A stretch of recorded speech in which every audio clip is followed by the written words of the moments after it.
அவியல் செய்ய போகிறோம் இன்றைக்கி. அவியலுக்கு தேவையான காய் நான் எடுத்திருக்கேன்.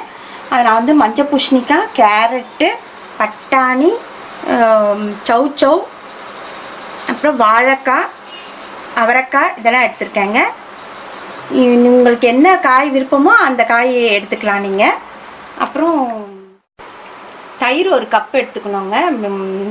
அவியலுக்கு முக்கியமான டிஷ்ஷே வந்து தயிர் தான். தேங்காய் வந்து ஒரு 1/4 மூடி எடுத்திருக்கேன். இதை நம்ம அரைக்க போகிறோம். இது கூட வந்து நம்ம ஜீரகமும் தேங்காயும் சேர்த்து அரைக்க போகிறோம்.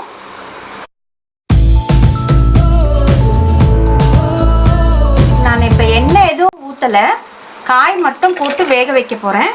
காய்க்கு ரொம்ப தண்ணி தேவையில்லை, ஏன்னா காயிலே தண்ணி நிறையா விடும். அதனால்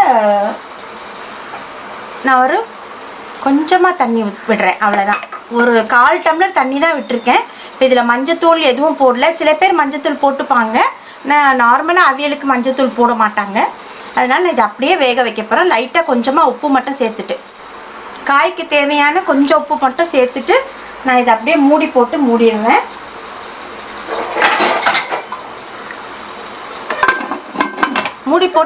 மூடி ஒரே ஒரு விசில் மட்டும்தான் வைக்க போகிறேன். அதுக்கப்புறம் உங்களுக்கு தாளிக்கிறப்ப திரும்பி காட்டு. காய் நல்லா வெந்துருச்சு பாருங்க. காய் நல்லா வெந்துருச்சு. ஒரே ஒரு விசில் தான் போட்டேன். காய் நல்லா வெந்துருச்சு. அதுலேயே இவ்வளோ தண்ணி விட்டுருக்கு பாருங்க. அதனால் தண்ணியை நீங்கள் ஊற்றாமல் லைட்டாக தெளித்து விட்டு வச்சிங்கன்னா கூட போதும். இதுக்கு தேங்காய் எண்ணெய் தான் நல்லாயிருக்கும். கொஞ்சமாக ஒரு ஸ்பூன் இருந்தால் கூட போதும் தேங்காய் எண்ணெய்.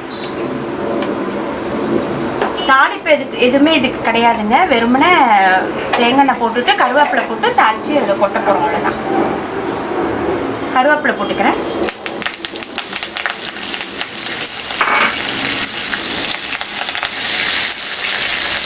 இப்போ இந்த காயை போட்டுக்கிறேன்.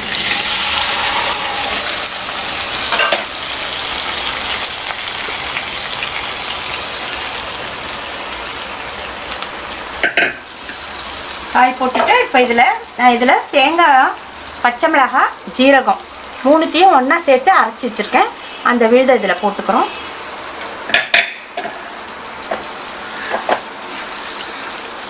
இது போட்டுட்டு இதை கலந்து விட்டுருங்க. கலந்து விட்டுட்டு கொஞ்சம் பச்சை வாசனை கொஞ்சம் நேரம், தேங்காய் இருக்கிறதுனால கொஞ்சம் நேரம் வச்சுட்டு அடுப்பில் ஆஃப் பண்ணிவிட்டு அதுக்கப்புறமா நம்ம தயிர் சேர்த்துக்கலாம். ஸ்டவ் ஆஃப் பண்ணிட்டேங்க. இது சட்டின்றதுனால உங்களுக்கு ஆஃப் பண்ண அப்புறமும் கொதிச்சுட்டே இருக்குது. ஆஃப் பண்ணிவிட்டேன். இப்போ நம்ம தயிர் ஊற்றிக்கலாம். இதுக்கு 1 கப்பு தயிர் ஊற்றுனா தான் உங்களுக்கு டேஸ்டியாக இருக்கும்.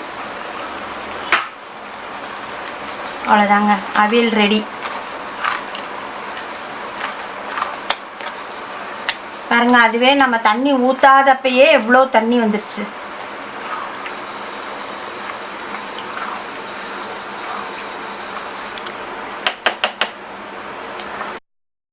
அவியல் ரெடி ஆயிடுச்சு பாருங்க.